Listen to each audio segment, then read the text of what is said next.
उसको अगर vector form में लिखना है तो उसका क्या होगा, एक्स कंपोनेंट होगा और उसका क्या होगा, वाई कंपोनेंट होगा और क्या होगा, जेड कंपोनेंट।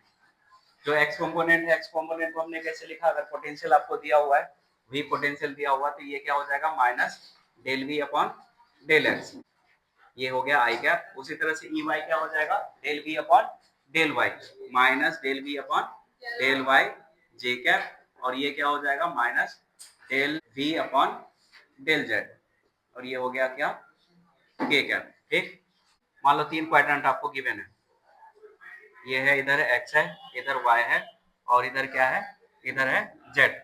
आपको 2 पॉइंट दिया हुआ है जो कि सेम वर्टिकल लाइन पे है, ये है ए और ये है बी। इसको मान लो 1,2,0, इसको मान लो 1,4,0, है ना, 2 पॉइंट है।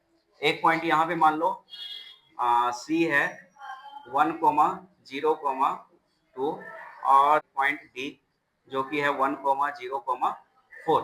उसी तरह से एक पॉइंट है ई, ये है 4,2,0, ये मान लो एफ है, ये है 6,2,0।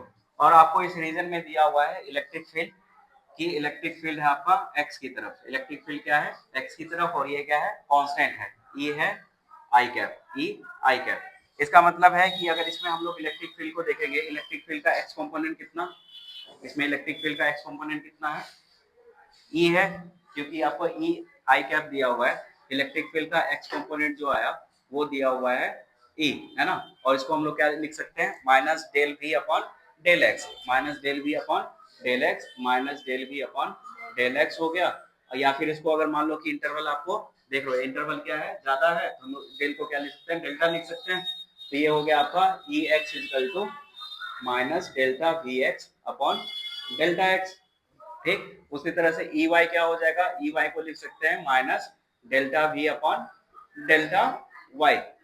उसी तरह से ई जेड को क्या लिख सकते हैं हम लोग, minus delta V upon delta Z. अब इस केस में देख रहे हो कि इलेक्ट्रिक फील्ड का सिर्फ एक्स कंपोनेंट है ना, इसका मतलब इलेक्ट्रिक फील्ड का एक्स कंपोनेंट, तो यहाँ से डेल्टा वी एक्स क्या आ जाएगा, डेल्टा वी एक्स जो हो जाएगा ये हो जाएगा ई एक्स माइनस ई एक्स इंटू डेल्टा एक्स। तो अगर यहाँ से सिर्फ मैग्नीट्यूड की बात करेंगे तो पोटेंशियल डिफरेंस का मैग्नीट्यूड आ जाएगा, मैग्नीट्यूड कितना होगा, ये डेल्टा वी एक्स जो होगा, एक्स के अलोंग पोटेंशियल डिफरेंस का मैग्नीट्यूड हो जाएगा ई एक्स डेल्टा एक्स, है ना, इसका मैग्नीट्यूड। अब पोटेंशियल डिफरेंस का मैग्नीट्यूड आ गया, और यहाँ पे देखो इलेक्ट्रिक फील्ड किधर है, राइट की तरफ, है ना। और यहाँ पे हमने देखा कि इलेक्ट्रिक फील्ड जो है ये होगा minus D V upon D X, minus D V upon D X. अगर मान लो कि हम लोग राइट की तरफ चल रहे हैं तो dx क्या होगा, dx होगा पॉजिटिव, है ना, dx क्या हो जाएगा, पॉजिटिव। इलेक्ट्रिक फील्ड भी आपको पॉजिटिव दिया हुआ है, इसका मतलब डेल्टा dv क्या हो जाएगा, ये क्या होगा, नेगेटिव, है ना। dv आपका नेगेटिव होगा, dx आपका पॉजिटिव होगा, तभी dv अपॉन dx क्या होगा, नेगेटिव होगा, और नेगेटिव इंटू नेगेटिव क्या होगा, पॉजिटिव होगा। पॉजिटिव का मतलब क्या है, टुवर्ड्स राइट, है ना। तो इसका मतलब है जैसे हम लोग राइट की तरफ बढ़ रहे हैं तो इलेक्ट्रिक पोटेंशियल क्या है, डिक्रीज हो रहा है ना। इसका मतलब हम लोग लेफ्ट की तरफ चलते तो पोटेंशियल डिफरेंस क्या होता, इंक्रीज होता है ना। तो डेल्टा वी क्या हो जाता है, इसमें पॉजिटिव हो जाता। तो पोटेंशियल किधर इंक्रीज होगा, अपोजिट टू इलेक्ट्रिक फील्ड। अगर इलेक्ट्रिक फील्ड आपका इधर रहता लेफ्ट की तरफ तो पोटेंशियल किधर बढ़ता, राइट की तरफ। तो जिधर आपको इलेक्ट्रिक फील्ड दिया हो उसके अपोजिट क्या होगा, पोटेंशियल बढ़ेगा। अगर इधर ही हम लोग जाते तो पोटेंशियल क्या होता, डिक्रीज होता, है ना। इतना समझ गए। अब यहाँ पे देख रहे हैं, अगर मान लो कि यहाँ पे इलेक्ट्रिक फील्ड का ये एक्स कंपोनेंट है, इलेक्ट्रिक फील्ड का वाई कंपोनेंट इस केस में जीरो है ना। इलेक्ट्रिक फील्ड का वाई कंपोनेंट जीरो है, इसका मतलब डेल्टा वी वाई जो होगा, डेल्टा वी वाई वो क्या होगा, जीरो हो जाएगा, क्योंकि इलेक्ट्रिक फील्ड का वाई कंपोनेंट क्या है, जीरो है। तो डेल्टा वी वाई क्या हो जाएगा, जीरो इंटू डेल्टा वाई। आप वाई के अलोंग बढ़ भी रहे हो तो वाई के अलोंग बढ़ रहे, डेल्टा वाई तो जीरो नहीं होगा, है ना। लेकिन किसी नॉन जीरो को जीरो से मल्टीप्लाई करेंगे तो क्या आएगा, जीरो आएगा। तो डेल्टा वी वाई जीरो आया, इसका मतलब कि वाई के अलोंग क्या होगा, अलोंग वाई पोटेंशियल क्या होगा, कांस्टेंट या वेरी करेगा, कांस्टेंट रहेगा, तभी चेंज उसमें क्या आएगा, जीरो का आएगा, है ना।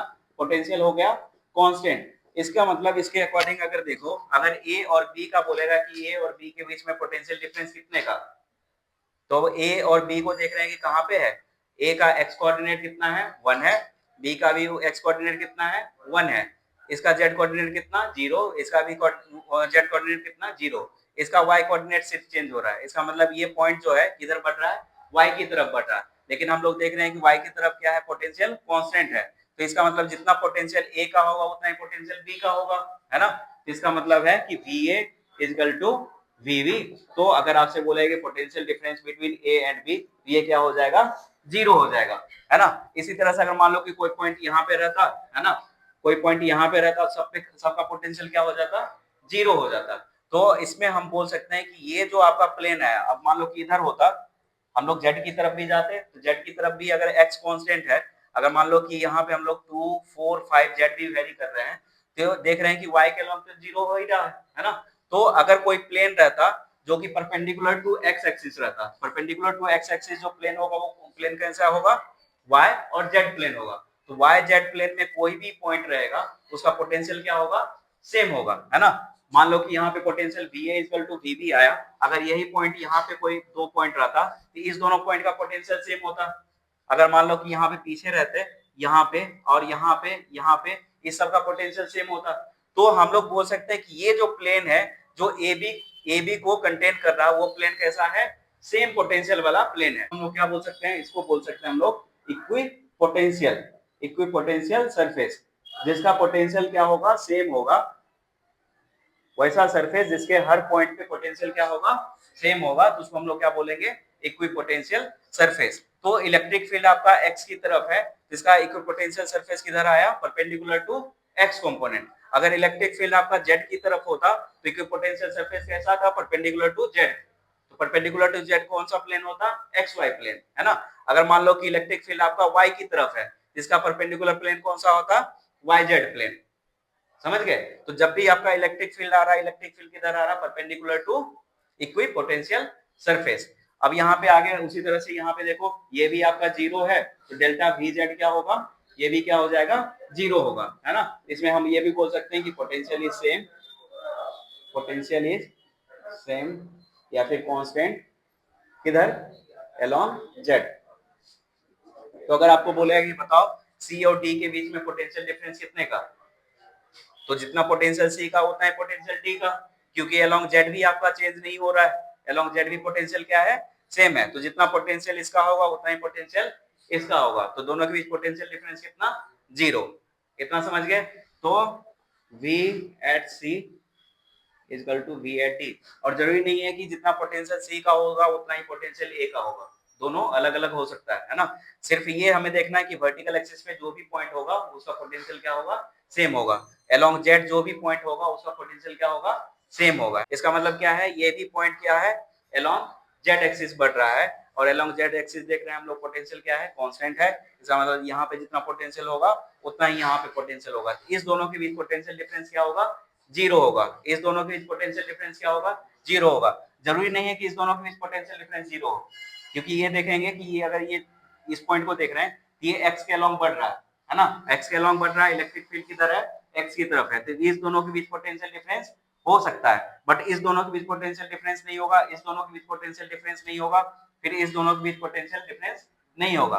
अगर इस दोनों पॉइंट को देखें, इस दोनों के बीच पोटेंशियल डिफरेंस होगा, है ना, क्योंकि इलेक्ट्रिक फील्ड का एक्स कंपोनेंट है, और यहाँ पे हमने देखा इलेक्ट्रिक फील्ड का एक्स कंपोनेंट है, तो delta V x upon delta x, है ना, वो आपका वहां से फॉर्मूला आ जाएगा। तो यहाँ से मैग्नीट्यूड हम लोग देख सकते हैं कि कितना पोटेंशियल डिफरेंस आ रहा है। अब इलेक्ट्रिक फील्ड मान लो, इलेक्ट्रिक फील्ड का आपको वैल्यू दिया हुआ है 4 न्यूटन पर कूलम आई कैप, मतलब इलेक्ट्रिक फील्ड कितना है, 4 न्यूटन पर कूलम है, और किधर है, एक्स की तरफ, है ना। तो मैग्नीट्यूड कितना हो जाएगा, डेल्टा वी एक्स क्या होगा, ये हो जाएगा electric field into delta x, है ना। और डेल्टा एक्स का मतलब क्या है, दोनों के बीच सेपरेशन। तो दोनों के बीच सेपरेशन देख रहे हैं कितना आ रहा है, ये आ रहा है 6 माइनस 4 दैट इज 2, 6 माइनस 4 ये हो गया 2 का। तो वैल्यू पुट कर देंगे, डेल्टा वी एक्स का जो मैग्नीट्यूड आया, इलेक्ट्रिक फील्ड 4 डिस्टेंस 2 कितना हो गया, 8 वोल्ट का, है ना, 8 वोल्ट का पोटेंशियल डिफरेंस आया। समझ गए। अब हमें बताओ कि ई और एफ में किसका पोटेंशियल ज्यादा होगा। इलेक्ट्रिक फील्ड किधर है, राइट की तरफ, मतलब पोटेंशियल किधर बढ़ेगा, लेफ्ट की तरफ बढ़ रहा है, इसका मतलब इसका पोटेंशियल जो होगा इससे ज्यादा होगा। इसका मतलब है कि V at E is greater than V at F। तो अगर मान लो कि आपको बोल दिया है कि पोटेंशियल या फिर voltage at E is equal to 7 volt. Find potential of F. Potential of F। तो अब यहाँ पे देख रहे हो कि पोटेंशियल डिफरेंस कितने का आया, 8 वोल्ट का। इसका मतलब ये क्या होगा, 8 वोल्ट कितना होगा। हम लोग यहाँ पे देख रहे हैं पॉजिटिव वैल्यू लाने के लिए क्या करना पड़ेगा, VE माइनस VF करना पड़ेगा। VE माइनस VF करना पड़ेगा, वैल्यू कितना आ जाएगा, 8 वोल्ट आ जाएगा। लेकिन यहीं पे अगर VF माइनस VE करते फिर कितना आता, -8 वोल्ट आता, क्योंकि पोटेंशियल डिफरेंस का मैग्नीट्यूड कितना है, 8 वोल्ट है ना। वो देखना पड़ेगा कि कौन सा पॉइंट हायर पोटेंशियल पे है, कौन सा पॉइंट लोअर पोटेंशियल पे है। अब यहाँ पे वैल्यू पुट कर देंगे। पोटेंशियल ऑफ ई कितना है, पोटेंशियल ऑफ ई है 7 वोल्ट, तो ये हो गया 7 volt minus potential at F equal to 8 volt. तो पोटेंशियल एट एफ कितना आ गया, ये इधर आएगा तो कितना हो गया, -1 वोल्ट। कितना हो गया, -1 वोल्ट। तो एक का पोटेंशियल आया, का पोटेंशियल 7 था और इसका कितना आया, -1। पोटेंशियल डिफरेंस कितना, कितना 7 और -1 के बीच पोटेंशियल डिफरेंस कितना, 8 ना, 8 हो गया। 0 से लेके 7 तक 7 और फिर इधर -1, 8 हो गया। और हमें पोटेंशियल डिफरेंस कितने का आया, 8 वोल्ट का। फिर वहीं पे अगर मान लो कि इसमें भी पुट करोगे तो वही सेम ही आएगा। VF हमें फाइंड आउट करना, तो क्या हो गया, -8 वोल्ट प्लस V, तो कितना हो गया, -8 वोल्ट प्लस 7 वोल्ट, तो कितना हो गया ये, -1 वोल्ट। तो हमें सबसे पहले क्या करना, हमें सबसे पहले मैग्नीट्यूड फाइंड आउट करना है कि कितने का पोटेंशियल डिफरेंस आ रहा। मैग्नीट्यूड पता चल गया और इलेक्ट्रिक फील्ड के डायरेक्शन से हम पता कर सकते हैं कि पोटेंशियल किधर बढ़ रहा है। किधर बढ़ेगा electric potential, opposite to electric field. अगर इलेक्ट्रिक फील्ड आपका वर्टिकली अपवर्ड है तो पोटेंशियल किधर बढ़ेगा, वर्टिकली डाउनवर्ड, है ना। पोटेंशियल आपका इंक्लाइंड है, इधर है इलेक्ट्रिक फील्ड, तो पोटेंशियल आपका इधर बढ़ेगा, है ना। बस ये इसको ध्यान में रखना है, ठीक। और अगर इस चीज को ध्यान में रखे हो तो यहीं से आपका कॉन्सेप्ट क्लियर होगा कि चार्ज जो है हायर पोटेंशियल से लोअर की बढ़ेगा या फिर लोअर की से हायर बढ़ेगा।